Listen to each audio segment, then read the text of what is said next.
शिव को गुरु स्वरूप में पूरी दुनिया में माना गया है कि वो जगत गुरु हैं। साहब ने कहा कि अगर वो भगवान के रूप में हमको आपको दे सकता है तो जगत गुरु के रूप में भी दे सकता है। और गुरु क्या देगा? गुरु अपने शिष्यों को ज्ञान देता है।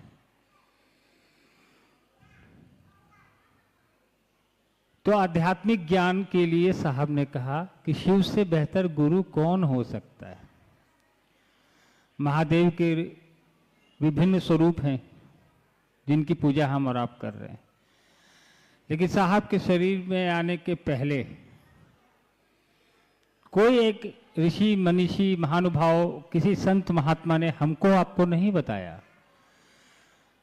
कि महादेव गुरु का भी काम करते हैं।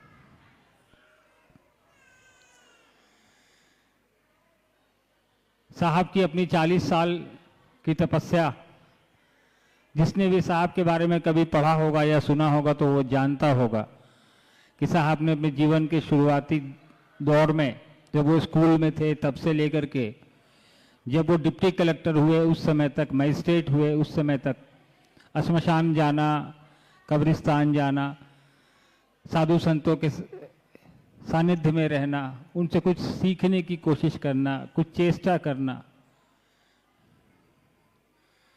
ये साहब की दिनचर्या हुआ करती थी। लेकिन अभी मेरे से पहले आपको बता रहे थे परमेश्वर जी कि कालांतर में साहब को जब शिव के गुरु स्वरूप का से जुड़ाव हुआ, उनको कई फेज में शिव से, महेश्वर शिव से, गुरु स्वरूप से उनकी आकाशवाणी या उनकी बातें हुई, उसका निचोड़ जो 3 सूत्र के रूप में हमारे आपके बीच साहब ने रखा। तो ये 3 सूत्र जो है कोई हमने आपने तो दिया नहीं है, ये उसने दिया है जिसने बताया कि शिव को गुरु मानना है और कैसे मानना है, मान के क्या करना है, ये उन्हीं का दिया हुआ है।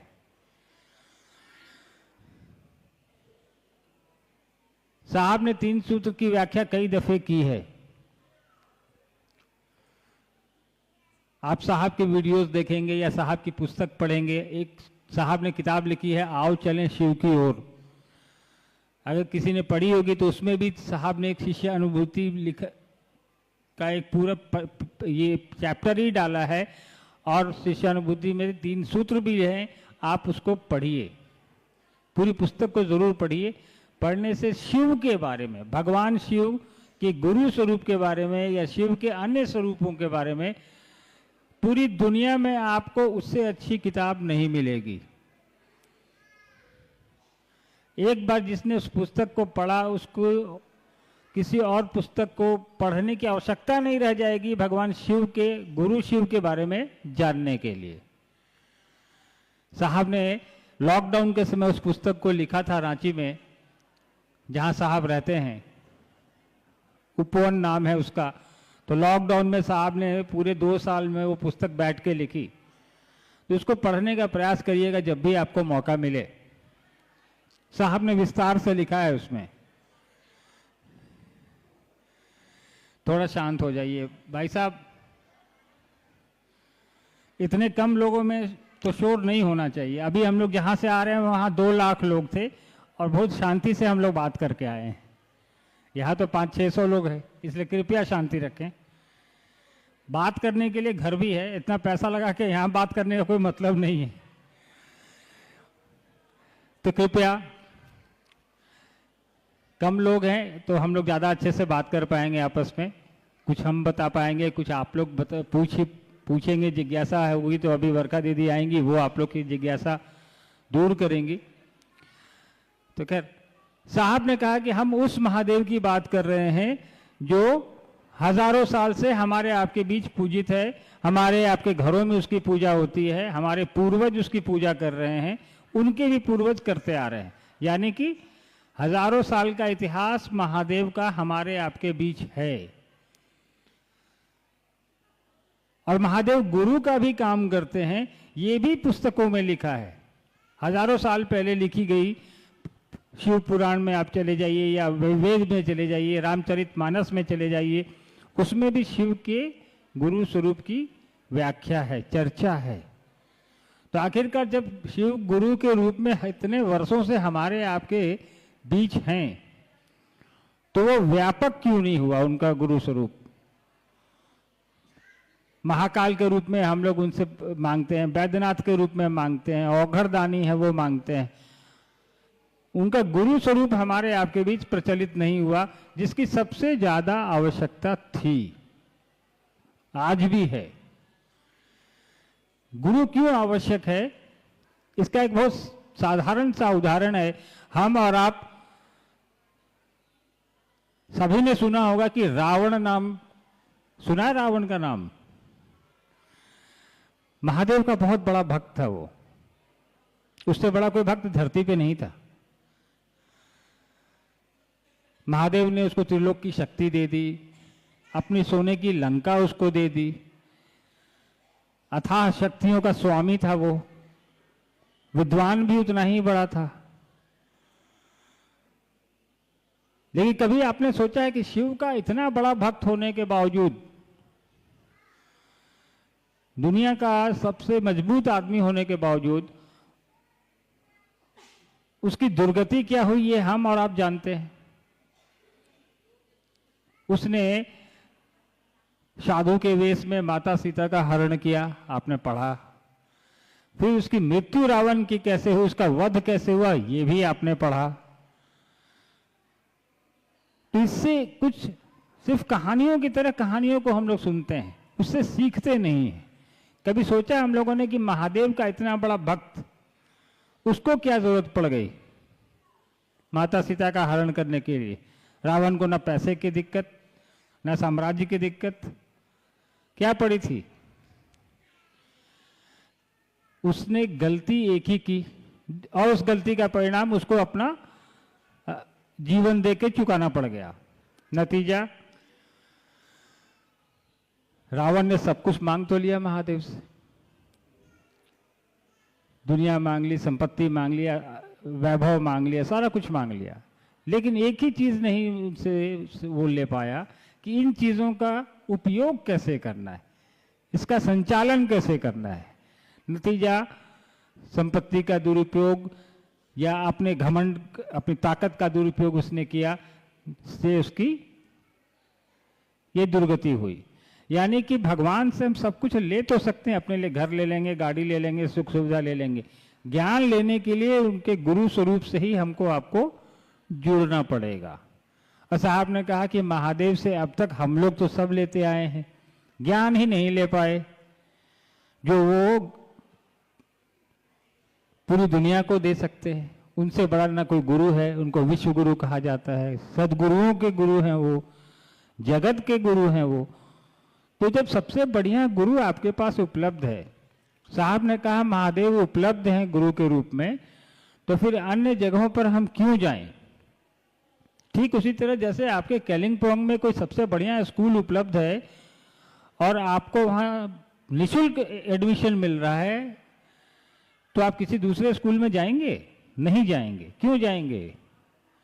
तो साहब ने कहा जब महादेव गुरु के रूप में उपलब्ध है और सर्वसुलभ है, हमने तरीका बता दिया, हमने रास्ता दिखा दिया, हमने कहा कि तुम बस ये 3 काम करो, मंजिल यही है, तो कहीं दिमाग लगाने की जरूरत नहीं है। महादेव की बनाई दुनिया है, यहाँ कोई बंदिश नहीं है।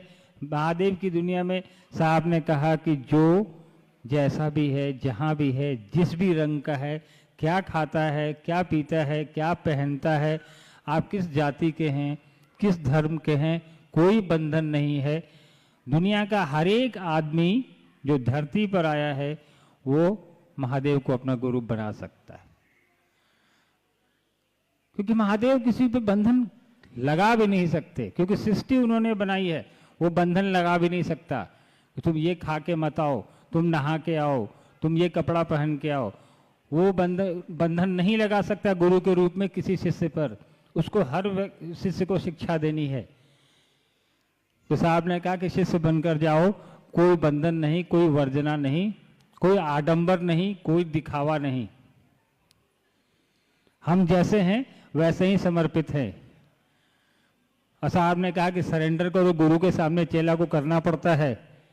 सरेंडर करिए और ये 3 काम करिए। करना क्या है 3 काम में? कोई पैसे तो लगने नहीं है। साहब ने कहा दया की याचना करिए, नमः शिवाय से प्रणाम करिए और दूसरे को भी बताइए कि शिव मेरे गुरु हैं, आपके भी हो सकते हैं। क्या कि 2 काम पहले वाला तो पहले भी लोग करते रहे। बहुत से लोगों ने शिव को गुरु बनाया, आपने किताबों में पढ़ा होगा। शिव पुराण में चर्चा है 112 शिव शिष्यों की।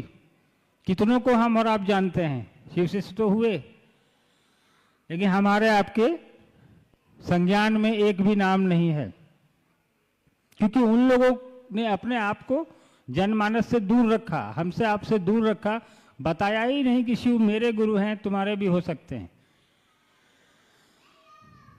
साहब ने ये मिथक तोड़ा, ये सिस्टम तोड़ा और कहा कि जो मुझे मिला है वो हर किसी को मिल सकता है।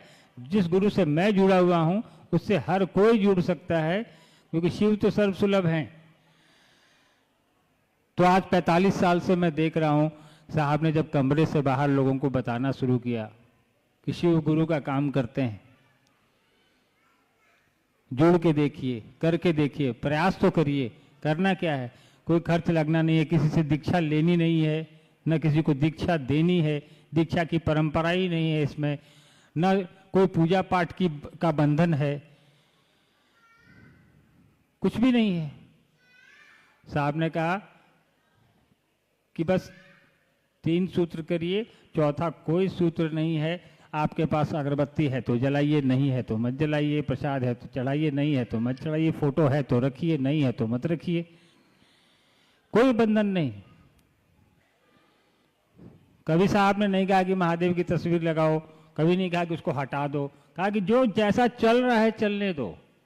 गुरु का काम है परिस्थितियों को ठीक करना, वो ठीक करेंगे। अगर हम गड़बड़ चल रहे हैं तो ठीक करना उनका काम है, लेकिन उसके लिए हमको गुरु के आश्रय में जाना पड़ेगा, उनकी परिधि में जाना पड़ेगा। साहब ने कहा गुरु की परिधि में तो शिष्य को जाना ही पड़ेगा, नहीं तो सिर्फ रटते रहेंगे हम कि कोलिंगपोंग में बहुत अच्छा स्कूल है, कोलिंगपोंग में बहुत अच्छा स्कूल है, तो हमारा कोई काम तो होना नहीं है, बशर्ते हमको स्कूल में जब तक जाएंगे नहीं। तो प्रयास करना है कि साहब और दीदी ने जो हमको आपको बताया है रास्ता, उस पर चलने का प्रयास करना, उस परिधि में रहना है। और जब उस परिधि में जाएंगे हम और आप, तो महादेव के गुरु स्वरूप से जुड़ रहे हैं। तो सभी लोग जानते हैं कि गुरु अपने शिष्य को अपने जैसा बनाता है। महादेव का चेला महादेव के जैसा होगा। आप दारा सिंह के पास जाएंगे तो वो क्या सिखाएगा आपको? वो तो कुश्ती लड़ता है, वो तो कुश्ती लड़ना ही सिखाएगा ना। कोई भी गुरु अपने शिष्य को क्या बताता है? आप टेलर के पास जाएंगे तो वो टेलरिंग सिखाएगा। तो आप महादेव के आश्रय में जा रहे हैं, उनके सानिध्य में जा रहे हैं, तो गुरु अपने चेला को अपने जैसा बनाता है। तो प्रयास हम लोग को करना है कि महादेव की बनाई दुनिया है, उसके आश्रय में खुद को छोड़ना है, उसकी परिधि में रखना है, प्रयास करना है। बाकी परिणाम तो आपके और मेरे हाथ में होते नहीं हैं। साहब ने कहा प्रयास करिए, पुट टू टेस्ट, अपनी कोशिश करिए, बाकी फल प्रतिफल फलाफल आप छोड़ दीजिए उस पर, जहां आपने सरेंडर किया है। हमने कई बार देखा, पिछली बार हमको लगता है 15 साल हो गए कोलिंगपोंग में आए, उस समय साहब भी थे, उसके बाद फिर आने का मौका मिला। कुछ एक चेहरे तो मुझे अभी भी दिखाई दिए जो उस समय थे, लेकिन ज़्यादातर नए लोग हैं। आप लोगों से पहली बार बात हो रही है, मुलाकात हो रही है। तो इसमें से कितने ऐसे लोग हैं जो साहब आए थे कोलिंगपोंग में तो उस समय थे? कोई है इसमें से? हाथ उठाइए। अच्छा, इधर कुछ लोग दिखाई दे रहे हैं, इधर सारे लोग लगता है। इन लोगों, आप लोगों ने साहब से मुलाकात की है कभी? किसने किया है? हाथ उठाइए। साहब से मिलने वाले लोगों में शरीर से काफी लोग हैं। चलिए, अब तो साहब शरीर में नहीं है, लेकिन जिन्होंने साहब से मुलाकात की उनका भी सौभाग्य है ये, और जो नहीं कर पाए वो अब साहब और दीदी का उद्देश्य, साहब दीदी ने जो हमको आपको कहा है वही हमारे आपके लिए लकीर है, उसको लेके आगे बढ़ना है हम लोगों को।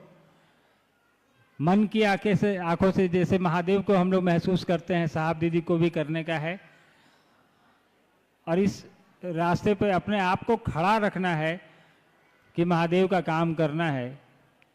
अपना जो भी समय हम महादेव के लिए निकाल पाते हैं अपने सांसारिक कामों के अलावा, उसको साहब दीदी के अनुसार हम लोग को लेके चलने का है। अभी बरका दीदी आपके बीच आएंगी और आप लोगों से बात भी करेंगी। आप लोगों के बीच कोई जिज्ञासा होगी तो भेजिएगा ज़रूर, और इस उम्मीद में कि अगली बार फिर आप लोगों से मुलाकात होगी और इससे बड़ी जगह पर होगी। तब तक कालिम्पोंग में महादेव का अलग आप लोग जगाइए, हर एक घर में महादेव के गुरु स्वरूप का दीपक जले, ये साहब दीदी का उद्देश्य था, उनकी इच्छा थी। हम लोग को अब उनकी इच्छा को पूरा करना है, उनके उद्देश्य को पूरा करना है, क्योंकि इसमें साहब दीदी का उद्देश्य तो जो है सो है, हमारा आपका भी कल्याण है कि महादेव से जितना लोगों को जोड़ेंगे उतना हम भी जुड़ेंगे, और अपना तो कल्याण हम और आप करेंगे ही महादेव का नाम लेके, महादेव का काम करके। जिसको हम और आप महादेव से जोड़ेंगे, उसके गुरु स्वरूप से जोड़ेंगे, उसका भी कल्याण हम और आप करेंगे। जो रुकने वाली प्रक्रिया नहीं है, अनवरत है। साहब ने कहा कि तब तक चलेगा जब तक कि एक व्यक्ति शिव का शिष्य न हो जाए, तब तक ये महादेव का काम चलता रहेगा। तो आप समझ लीजिए कि आने वाली पीढ़ियां दर पीढ़ियां ये काम रुकना नहीं है। अभी तो पूरे देश में काम हो रहा है, आने वाले समय में पूरी दुनिया में महादेव का काम करना है। हम लोग देश के किसी भी कोने में जाते हैं तो वहाँ गुरु भाई गुरु बहन मिलते हैं, विदेश में बाहर जाते हैं वहाँ भी मिल जाते हैं। आपके पड़ोसी देश यहाँ से कुछ दूरी पे नेपाल हैं, वहाँ तो लाखों की संख्या में शिव के शिष्य हैं, और आप तो ऐसी जगह बैठे हैं जहाँ हिमालय का पर्वत है, और कहा जाता है, सुनने में आता है, हम लोगों ने पढ़ा है कि महादेव खुद कैलाश में रहते हैं। तो आप तो हम लोगों से ज़्यादा नज़दीक है महादेव के, तो आप लोग को तो थोड़ा ज़्यादा ही काम करना चाहिए महादेव के लिए। हम लोग को भी साथ में खींच लीजिए आप लोग। चलिए, मुझको अनुमति दीजिए। आप सबको मेरा प्रणाम है, धन्यवाद। दिदी निर्माणज्यू प्रणाम गर्दछु, मेरो प्रणाम स्वीकार गरिदिनुहोस्। यहाँ आउनुभएको सबै गुरु दिदी गुरु बहिनी एवं गुरु दाजुभाइको चरणमा प्रणाम गर्दछु, मेरो प्रणाम स्वीकार गरिदिनुहोस्। आउनुहोस्, एउटा गुरुको दयाले मौका पाएको छौँ भजन गर्ने है, जो कि हाम्रो साहब श्रीले भन्नुहुन्थ्यो, आऊ चले शिव की ओर। हामी पनि त्यही कुरा अहिले भन्दैछौँ, आउनुहोस् हिँडौँ हामी भगवान शिव गुरुकोतिर भनेर है। अनि अर्को कुरा, यसमा किताब पनि लेख्नु भएको छ हाम्रो साहब श्रीले, अनि भजन पनि छ, त्यो भजन गर्ने कोसिस गर्दैछु म।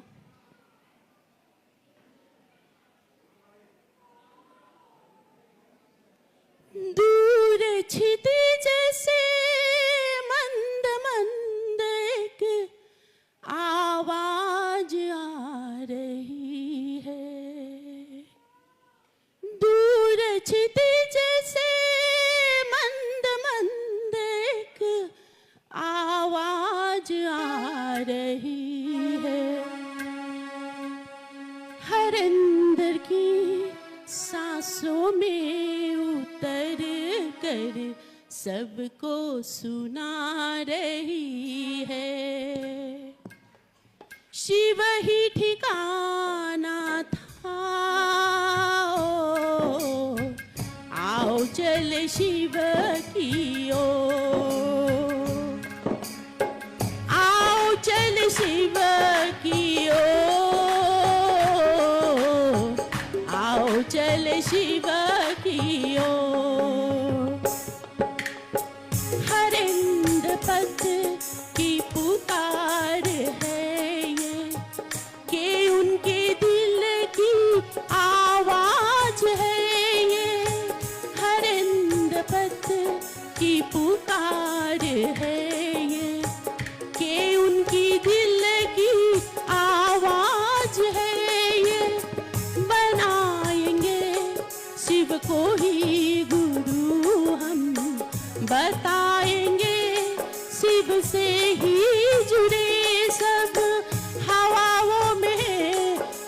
सो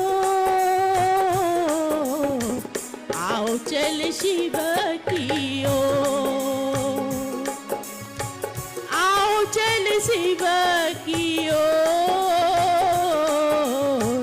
आओ चल शिव की ओर। दिल के आवाज है ये दूर तलक जाएगी, दिल की आवाज है ये दूर तलक जाएगी। शिव ही हो तेरे मेरे गुरुवर, सबको समझाएंगे। शिव ही हो तेरे मेरे गुरुवर, सबको समझाएंगे। साथ रहेंगे साथ चलेंगे, साथ रहेंगे साथ चलेंगे, हम मंजिल की ओर।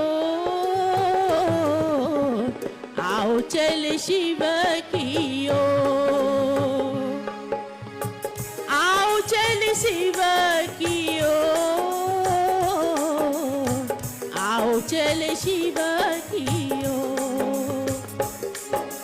कारवां बन गया है जुस्तजू मंजिले शिव, कारवां बन गया है जुस्तजू मंजिले शिव। मंजिल मिलो ना मिलो तुम, सोच में सबके हो तुम। आगाज हो अंजाम तुम्ही हो, आगाज हो अंजाम तुम्ही हो, सौंपा तुम्हें अब डोर। आओ चल शिव की ओर, आओ चल शिव की ओर, आओ चल शिव की ओर, आओ चल शिव की ओर, आओ चल शिव की ओर। हेलो, सुना हम लोगों ने बहुत ही प्यारा भजन, आओ चले शिव की ओर। यह आवाज साहबकार है, दूर क्षितिज से एक मंद मंद आवाज आ रही है, आओ चले शिव की ओर। आइए, अपना वही होता है।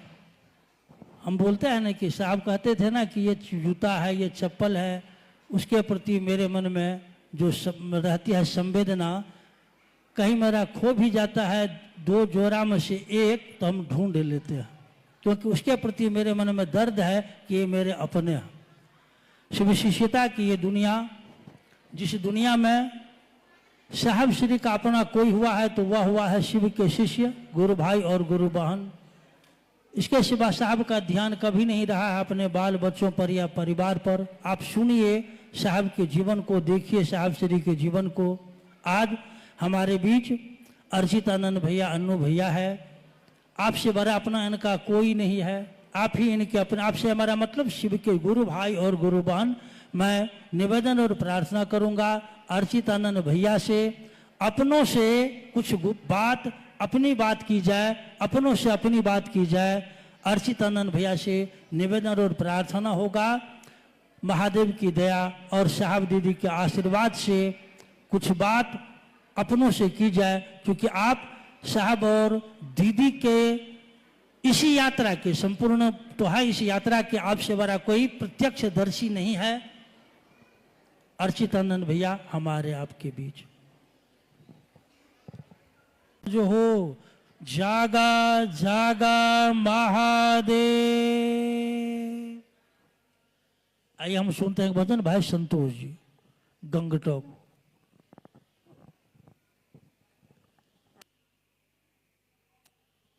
हेलो। सर्वप्रथम अपने गुरु महेश्वर शिव के चरणों में मैं प्रणाम करता हूँ। मेरा प्रणाम स्वीकार हो। साहब श्री हरिनंदन जी, ममता मई नीलम दीदी आनंद जी के चरणों में मैं प्रणाम करता हूँ। मेरा प्रणाम स्वीकार हो। यहाँ उपस्थित सभी गुरु भाई गुरु बहन के चरणों में मेरा प्रणाम है। मेरा प्रणाम स्वीकार करें।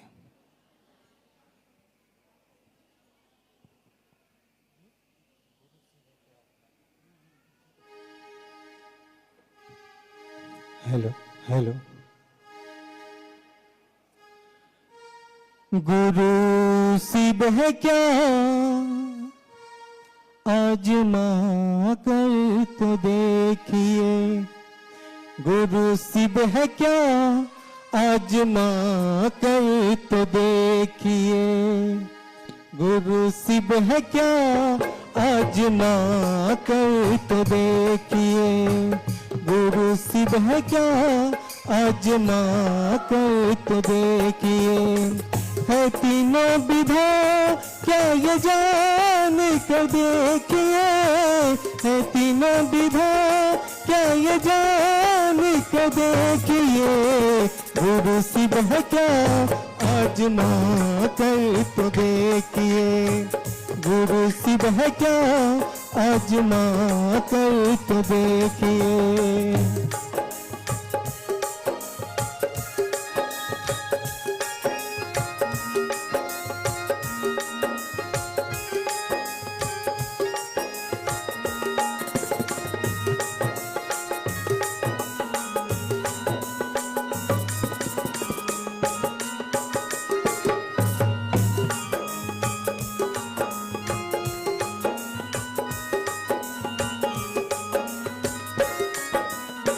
है कागज की कश्ती है गहरा पानी।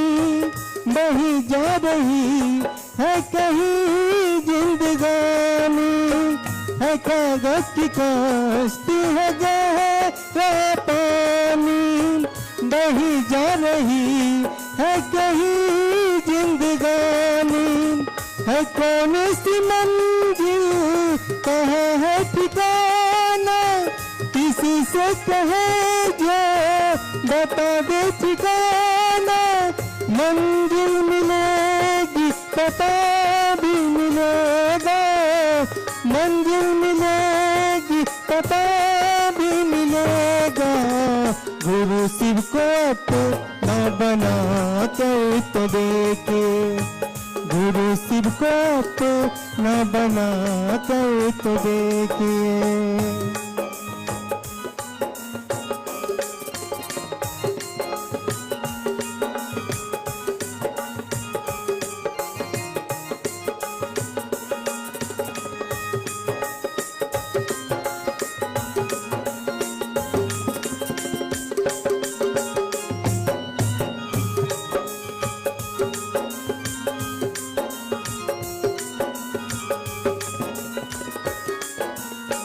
ये तीनों विधा जोड़ता है गुरु से।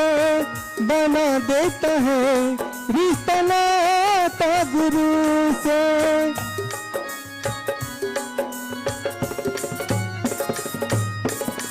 ये तीनों विधा जोड़ता है गुरु से।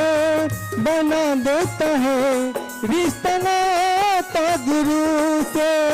दया मांगना है गुरु बर दया कर। शिव ही गुरु है सबसे कहा कर।